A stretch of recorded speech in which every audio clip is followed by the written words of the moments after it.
Hi everyone, welcome back to my channel. Today I'm going to be doing a little bit of knitting and chatting. I'm excited to show you this very unique sweater that so far I've only shown it to two people and these two people do not like it. Okay, so I showed it to my husband and I showed it to my hairstylist. And my husband, who usually likes everything and he is impressed by everything, he was like, and then my hairstylist, I told her, I even said, my husband didn't like this. I know you're not gonna like it. And I showed it to her and she's like, maybe in different colors. And I was like, girl, this isn't, no, it's the colors. And this is why. I'll tell you why.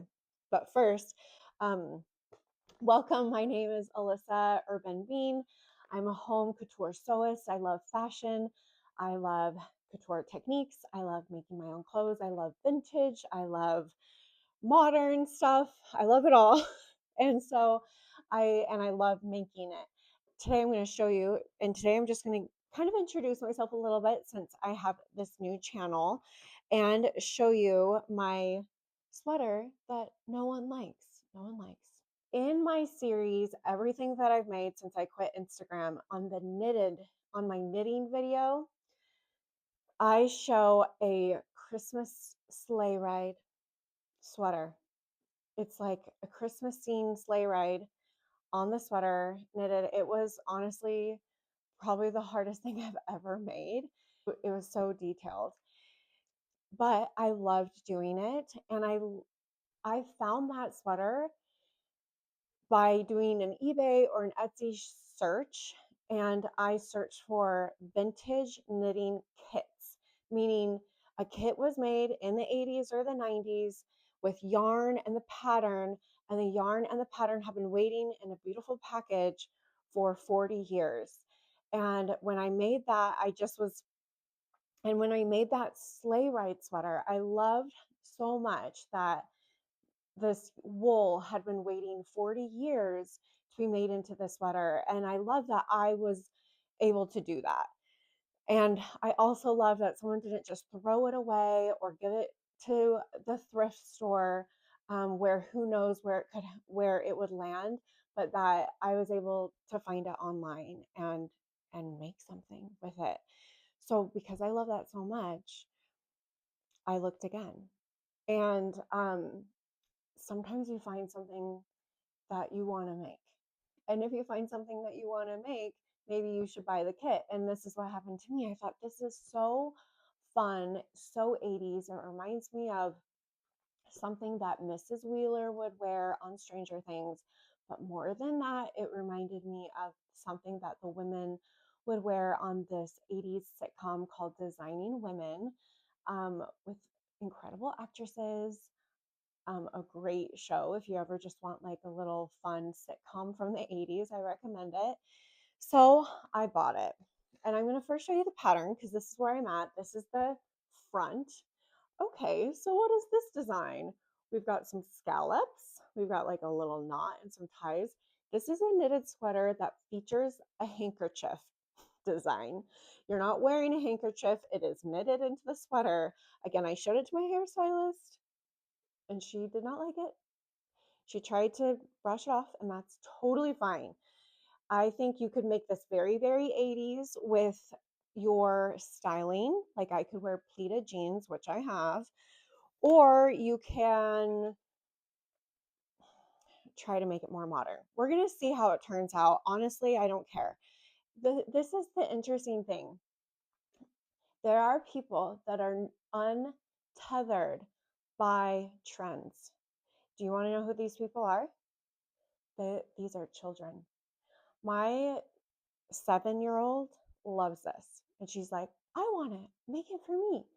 And I think we should kind of pay attention to the 7-year-olds because she has no idea what trends, is trendy. She has no idea what is old fashioned. She just sees something and she thinks it's fun and cool. Just taking this tape off. Okay, ready? So this is a Mary Maxim design. It is again, I found this on eBay. It was waiting since the 80s to be made. Are you ready? Here it is. This is my handkerchief sweater pullover. You know what? If I do her bangs and that ponytail and the big earrings and the white pants, I'm in the 80s. But we'll see how it turns out in 2026. But so we've got this like handkerchief design, and I really love the fit. I love the fit. I like that it's not super oversized. And we'll see how the fit turns out because you know, with knitting, there's always these variables. I have been working on this at my daughter's swimming lessons. I went on a trip, just like a 2-day trip by myself, well, with my husband. But when I say by myself, I mean not with my children. And so I was able to knit like the whole time. And so I have gotten pretty far. I've already done the back, I've done the sleeves, and I am doing the front now. And I've already messed up. Okay. And I thought about undoing, see how this handkerchief end is not together right here or right there. It's not supposed to be together, but it's supposed to be like, let me show you. It's supposed to look more like that. So I messed up. So I'm going to, when I'm done, I decided to not go back. Rather, when I'm done, I will get a needle, like a tapestry needle, and some yarn, and I'm just going to do duplicate stitches. That means I'm going to go over the stitches that are supposed to be white, and I'm going to make them white, and I'll go over the stitches that are supposed to be blue, and I'll make them blue, and it'll be doable. And so this is what I've got so far. I've just started to do these like little leaves, because then the leaves kind of go off of the roses. Show you again. Okay, yeah. So when I got this kit, it was again really fun because it's been waiting since the 80s. I will say I assumed it was going to be wool, and when I got it, it was acrylic. But I'm not that mad because acrylic of the 80s is not the acrylic of 2026. It is very different. So I'm okay. I'm okay with I'm okay with it being acrylic. And we'll see how long it lasts. Maybe I mean, it's already lasted 40 years, and maybe with some wear it will last another, 80 years. So we'll see how that goes. Okay, so now that I'm knitting, I kind of wanted to just introduce myself. I'm sure you've gathered a lot of information from my other videos. I'm a mom of three. We recently moved. We moved from the East Coast to the West, and it has been really, really hard. It's been really hard, and I've actually filmed this kind of intro video before, but I ended up just crying and sobbing, and I was like, I don't know if I want to share a sobbing video yet, but I really just cried and cried, and I explained all the things that I missed, and that just made me cry more. But we lived in a storybook house. We had a stream. We had a large yard with a stream and a barn, and we were surrounded by conservation land. We had good neighbors. We had like two neighbors we could easily access and walk to, and they were amazing. Um, we had the best library, we had the best schools. Why did we move? I don't really know. I think it's because it was kind of always a little bit part of the plan to move back west where we're closer to family. My husband is from Utah and I'm from Colorado. Um, so so that's what we did. We moved, and I, to be honest, do not like where we landed at all. Um, Even though we moved into a beautiful home, like our home is beautiful, and when I like you don't find these kinds of homes out west. This is more an East Coast style home, and so that's why I was like, okay, if we're gonna move, it's gonna be this home. But I'm not sold on where the home is in the state, and so it's just been really hard because every time I drive out of my house, I am reminded that I'm really unhappy. And it is a little ironic, to be honest. It's this this isn't why I'm unhappy. But it's a little bit ironic that I've moved into, honestly, a very Instagrammable home. Very Instagrammable. Some incredible builders, local builders, built this kind of as a passion project, and they did an amazing job. But again, so I love the house, but it is a little ironic that I moved into a very Instagrammable home and I've quit Instagram. Like 2016 me would be loving being able to share this cool house, but also you don't want to share too much, if you're a family, if you have children and just your own safety. So, um, but it's been just a really, really hard move for me and for my kids. And so, to be honest, we'll see what happens. We're kind of thinking about options right now. Like maybe we just need to go to a different city. I think, the English countryside is actually where I belong, um, or the East Coast again. So it's just been just a really hard thing. Okay, now I got to go three over with the green. It's complicated when you start to do like color work. I've never done knitting where it's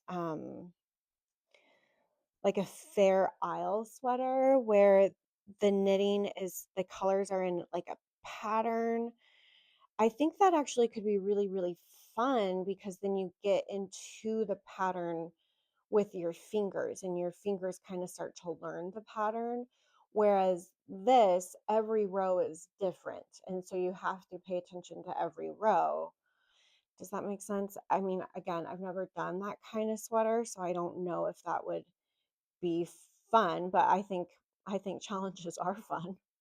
Except for the challenge of moving. This has not been fun at all. I've actually lost a lot of sleep every single night. Every single night I wake up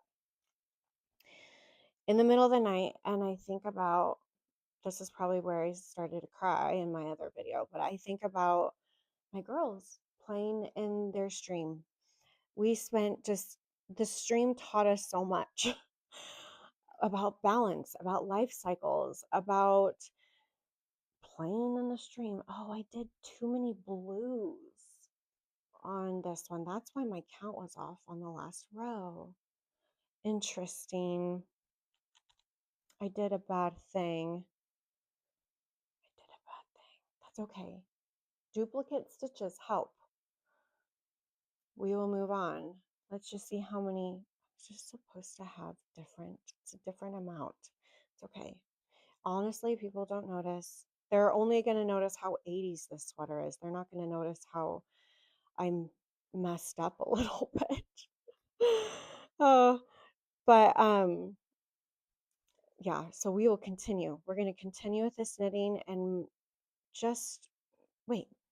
Actually, I think that extra stitch was just when sometimes you are knitting and then all of a sudden there's an extra loop and really it's just the yarn kind of got wrapped around the needle and all you have to do is take it off the needle because it just magically disappeared.